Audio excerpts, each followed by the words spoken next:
কোন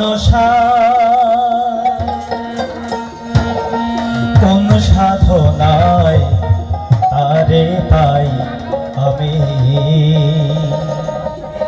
কোন সাধনায় তারে পাই আমি, কোন সাধনে তাকে পাবো। আমার গানে গানে মহতের গানে জিজ্ঞাসা করে গেলাম, জীবনের জীবন সাই, জীবনের জীবন সাই কোন সাধনায় তারে পাই আমি, কোন সাধনায় তারে পাই, কোন সাধনায় তারে পাই আমি, কোন সাধনায় তারে পাই।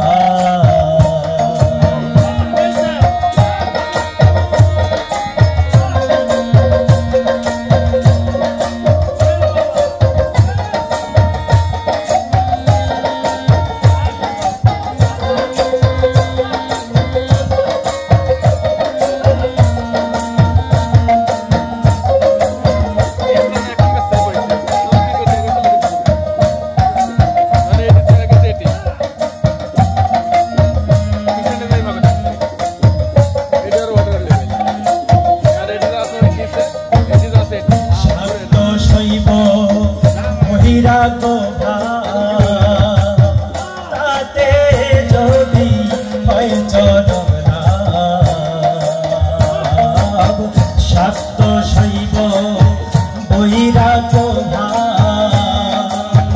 তাতে যদি হয় চরম লাভ, তবে দয়াময় কেন সর্বদাই,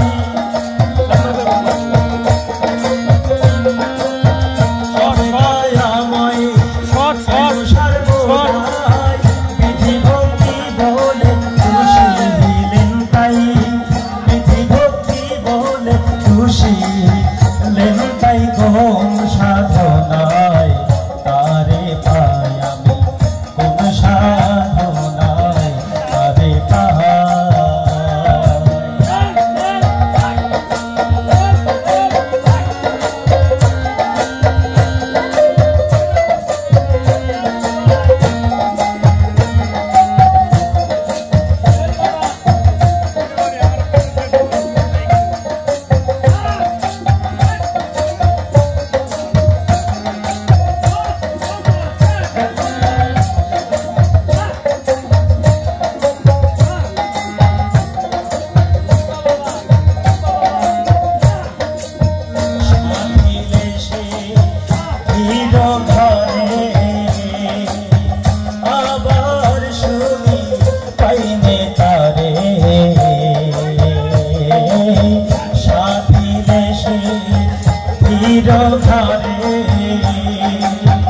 এই যে বলল স্থূল প্রবর্ত সাধক সিদ্ধি, স্থূল প্রবর্ত সাধক সিদ্ধি, এই হচ্ছে সাধকের চারটি দেশ। তাহলে আমি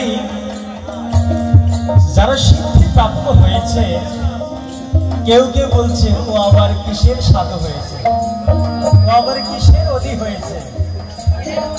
আসলে একক যোগ সাধনার যোগন সাধন, আর তার ঊর্ধ্বে একটি রয়েছে বৈরাগ্য সাধন।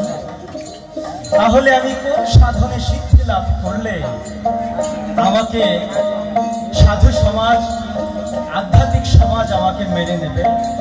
তাই সহজভাবে মহৎ বলে গেলেন, সাধিলে সেই ধীর ঘরে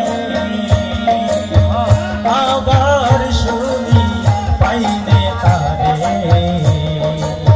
সাজুচ ব্যক্তি পেল সে মুক্তি, সাজুচ ব্যক্তি পেল সে মুক্তি, আবার শুনি সে লোকে যাবে ভাই, আবার শুনি সে লোকে যাবে ভাই, কোন সাধনায়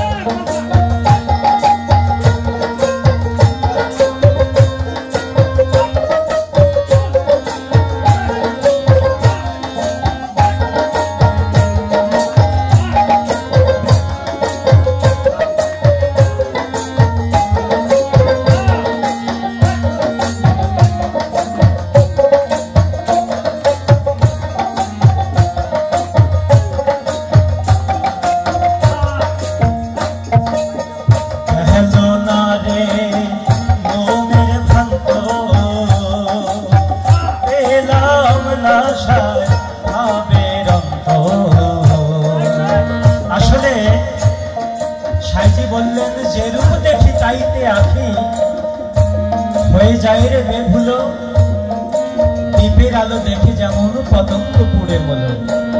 আমরা গুরু ধরার কালে আবেগে অনুমানে লোভে ক্ষোভে মোহে হুটহাট একজন গুরুর কাছে বায়াত নিয়ে নেই, কিছুদিন পরে এই গুরু আর ভালো লাগে না। তাহলে গুরু ত্যাগী অপরাধী, তার চেয়ে জগতে অপরাধী তো আর কেউ হয় না। তাহলে গুরু যদি ত্যাগ নাই করা যায়, তাহলে আমার মনের ভ্রান্তি কবে দূর হবে? তাই আজকে এই গুরু, কালকে ওই গুরু, এভাবেই দিন বয়ে যায়। তাই তো সাইজি বললেন আজ হবে কাল হবে বলে, কথায় কথায় দিন গেল, গুরু পদে মতি আমার করি হলো। তাই বললেন গেল না রে মনের ভ্রান্ত